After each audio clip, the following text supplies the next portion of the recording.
जा रहे हैं। यूएई के साथ और कतर के हवाले से मैंने सुना है कि वहां पे अब लोकल करेंसी अवेलेबल होती है शायद एटीएम मशीन्स पे, और सऊदीया के साथ भी डायलॉग्स चल रहे हैं और गालिबन हो भी जाएगा, मैच्योर भी हो जाएगा।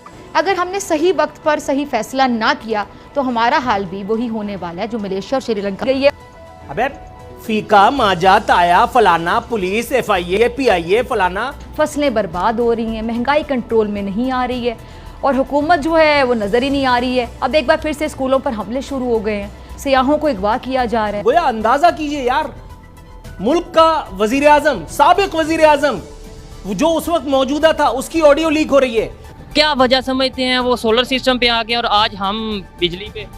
नहीं, वो जाहिर है इंडिया तो इंडिया, और वहाँ के एक विलेज मोदेरा विलेज को टोटली शिफ्ट कर दिया है सोलर सिस्टम पर। यानी एशिया का शायद पहला ऐसा विलेज होगा जहाँ 24/7 फ्री इलेक्ट्रिसिटी प्रोवाइड की जाएगी थ्रू सोलर सिस्टम। महंगाई अपनी जगह पर है। अभी जो मामला आगे सर्दियों का गैस का आएगा वो अलग होगा, बिजली के बिल दिए नहीं जा हुआ, लेकिन वो बेहतर जा रहे हैं। लेकिन क्यों?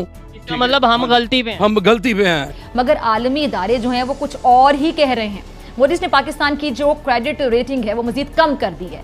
अच्छा जरा सुनिएगा, मूडीज के मुताबिक पाकिस्तान की जो रेटिंग है वो B3 से CA कर दी। नमस्कार दोस्तों, हिंदुस्तान की बात में आपका स्वागत है। यहाँ हिंदुस्तान की हर खबर आपको देखने और सुनने मिलेगी, साथ ही पाकिस्तानी समाचार भी देखने को मिलेगी, इसलिए चैनल को सब्सक्राइब करना और बेल आइकॉन दबाना ना भूलें। धन्यवाद। इंडिया के प्राइम मिनिस्टर नरेंद्र मोदी ने रिसेंटली गुजरात का विजिट किया और वहाँ के एक विलेज मोदेरा विलेज को टोटली शिफ्ट कर दिया है सोलर सिस्टम पर। यानी एशिया का शायद पहला ऐसा विलेज होगा जहाँ 24/7 फ्री इलेक्ट्रिसिटी प्रोवाइड की जाएगी थ्रू। जैसे पहले हमारे सामने श्रीलंका की मिसाल भी है जहां अवाम के सब्र का पैमाना लबरेज हुआ और उन्होंने अपने मुल्क के पार्लियामेंट, सदारती महल और जो दीगर सरकारी इमारत हैं इसका घेराव कर लिया, वजीरों मुशीरों को निकाल कर उनकी दुर्गत बनाई और मुल्क डिफॉल्ट कर गया।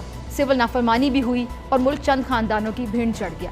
अब इन दोनों मिसालों का ताल्लुक हमारे मुल्क से बहुत गहरा है। अगर हमने सही वक्त पर सही फैसला ना किया तो हमारा हाल भी वही होने वाला है जो मलेशिया और श्रीलंका में हुआ, और यही सही वक्त है। हमें ये सबक हासिल करना होगा कि असल ताकत का जो महवर है और मरकज़ है वो अवाम है, जिसके सामने कोई भी लाया गया ज़्यादा देर तक नहीं टिक सकता। पाकिस्तान की सियासत भी अब इसी तरफ जाती दिखाई दे रही है।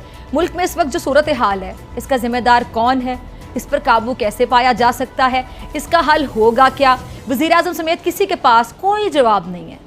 मैं वो चंद खबरें आपसे शेयर करना चाहूँगी जो तमाम स्टेक होल्डर्स के लिए बहुत तशवीशनाक हैं। अभी हाल ही में इसहाक डार मुल्क के एक बार फिर से वज़ीर ख़जाना मुंतखब हुए हैं और उनके मुताबिक महंगाई कम हो जाएगी, मईशत ठीक हो जाएगी, मगर आलमी इदारे जो हैं वो कुछ और ही कह रहे हैं। मूडीज ने पाकिस्तान की जो क्रेडिट रेटिंग है वो मज़ीद कम कर दी है।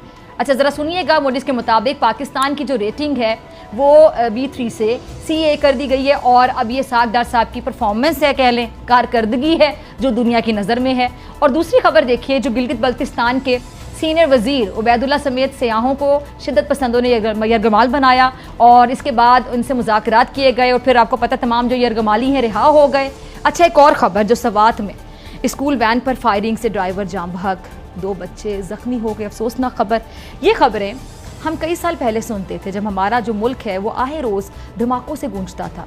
पूरी जो गर्मियाँ हैं बिजली की लोड शेडिंग होती रही। अब हुकूमत ने ये फरमान भी जारी कर दिया कि 14 से 16 घंटे गैस की लोड शेडिंग भी की जाएगी। टेक्सटाइल मिल्स जो मालिकान हैं उन्होंने अपनी मिल्स बंद करने का ऐलान कर दिया। रियल एस्टेट सेक्टर जो है तबाह हो रहा है, फसलें बर्बाद हो रही हैं, महंगाई कंट्रोल में नहीं आ रही है और हुकूमत जो है वो नज़र ही नहीं आ रही है। अब एक बार फिर से स्कूलों पर हमले शुरू हो गए हैं, सियाहों को अगवा किया जा रहा है। अपनी आने वाली नस्लों के लिए इक़्तिदार की जो राह है उसको कैसे हमवार करना है। और सबसे ज़्यादा ख़तरे की बात पता है क्या है कि जो हमारे हुक्मरान हैं मुल्क के हकीकी मसाइल, आवाम के जज्बात समझते ही नहीं है, मुकम्मल तौर पे कासिर दिखाई देते समझने से, या तो मुझे तो लगता है कि समझना चाहते ही नहीं, इनकी नीयत ही नहीं है समझने की। और हम माशी तौर पे दिवालिया होने से पहले मेरे ख्याल से ज़हनी तौर पर दिवालिया हो चुके हैं। इस वक्त मुल्क में जो लोग इक़्तिदार में हैं वो आवाम में जा नहीं सकते। सोलर सिस्टम इंडिया का एक विलेज है, जो मेरा मेन टॉपिक है कि इंडिया का एक विलेज है जहां पर 24/7 फ्री इलेक्ट्रिसिटी मिलेगी सोलर सिस्टम के थ्रू। क्या वजह समझते हैं वो सोलर सिस्टम पे आ गए और आज हम बिजली पे? नहीं, वो जाहिर है इंडिया तो इंडिया है। यहाँ पे बिजली की ये क्या रेट चल रहा है, जरा बताएं, बिल कितना है? वो बिजली का जो रेट है ना, जो रेजिडेंशियल है ना, वो 20-25 रुपये पर यूनिट है, लेकिन FPA इसके अलावा है। वो इसकी ड्यूटी अलहदा है, सेल टैक्स अलहदा है।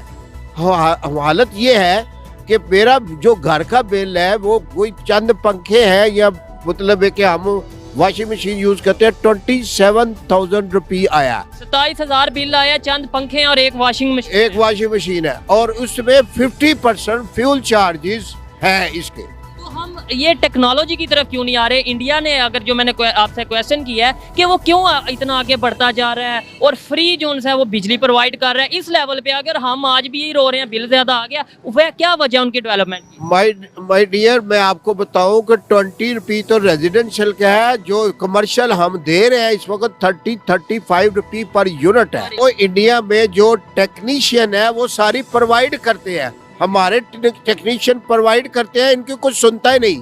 ये अपने कमीशनों के चक्कर में है कि हमें इतनी कमीशन मिले तो हम किसी से कॉन्ट्रैक्ट करें, कौन देगा कमीशन? इंडिया ने तो खुद बनाया ये प्रोजेक्ट, ये चाइना से या किसी से डील नहीं की। वही मैं कह रहा हूँ ना कि हमारे भी इधर बहुत सारे इंजीनियर हैं, ये अभी बच्चों ने बनाया है, वो बिजली से वो चलती है मोटरसाइकिल।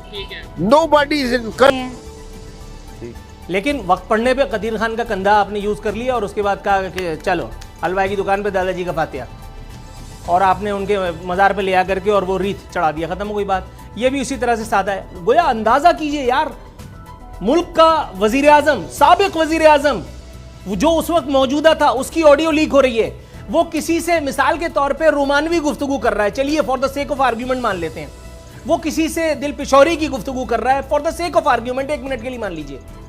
वो गुफ्तगू लीक हो रही है यार। ये लीक करने वाले, ये लीक करके ये आप अपने चेहरे पे कालिक नहीं मल रहे? अपनी कारकर्दगी के ऊपर आपको खुद मुहासबा नहीं करना चाहिए कि आप कर क्या रहे थे? ये किसका काम था? केएमसी का, वाटर बोर्ड का, वापडा का, नेपरा का, किसका काम था? लेस्को, हैस्को, किसका काम था? ये जिसका काम था उसने काम किया नहीं। एक अच्छा बैलेंस, लेकिन आप देखें बराबर है बैलेंस। 2 ऑडियो इमरान खान की जाएंगी, 2 ऑडियो शहबाज शरीफ की जाएगी, और ज्यादा बोलोगे नूरुल आरफीन तो 2 ऑडियो तुम्हारी चली जाएंगी और सिद्दीक जान की एक वीडियो भी साथ में आ जाएगी, और उसके बाद तो